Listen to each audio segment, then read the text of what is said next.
को मेरा नमस्कार प्रणाम। पहले जो भजन डाला था, भजन बहुत बड़ा था इसलिए उसको 2 भागों में विभाजित कर दिया।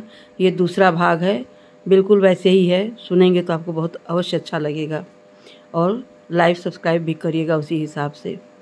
मोरे कृष्ण कन्हैया हो, काहे रूप धरिला जनाना, काहे रूप धरिला जनाना। मोरे कृष्ण कन्हैया हो, काहे रूप धरिला जनाना। जाहि दिन ये राधे तोहरो गमनवा, ताहि दिन हमरो जनमवा। जाहि दिन ये राधे तोहरो गमनवा, ताहि दिन हमरो जनमवा। खोल खोल ए राधे बजर के वड़िया, आइल बाड़ी तोहरी बहिनिया। मोरे कृष्ण कन्हैया हो, काहे रूप धरिला जनाना, काहे रूप धरिला जनाना। मोरे कृष्ण कन्हैया हो, काहे रूप धरिला जनाना। बरहो रंग राधे बीजन बनवली, ऊपरा से सुरही के दूधवा। बरहो रंग राधे बीजन बनवली, ऊपरा से सुरही के दूधवा।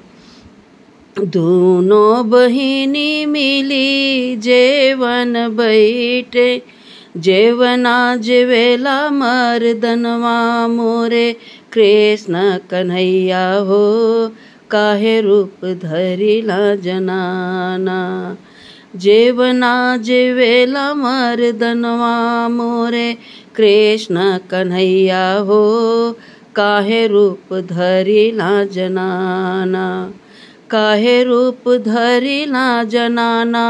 मोरे कृष्ण कन्हैया हो, काहे रूप धरिला जनाना। चढ़ी अटारी राधे से जिया लगौली, ऊपरा से दुई दुई तकियवा। चढ़ी अटारी राधे से जिया लगौली, ऊपरा से दुई दुई तकियवा। बीचवा में धरे राधे पानवा के बीड़ावा।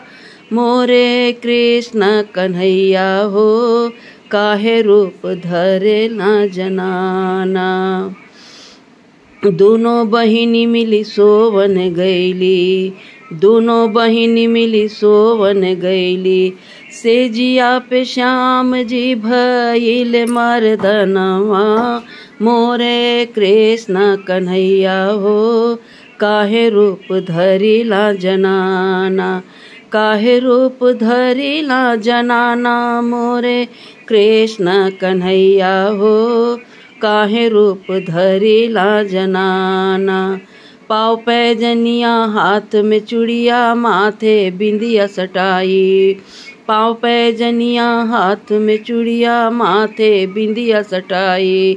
सिरवा पे ओढ़े हरी चमकी चुनरिया।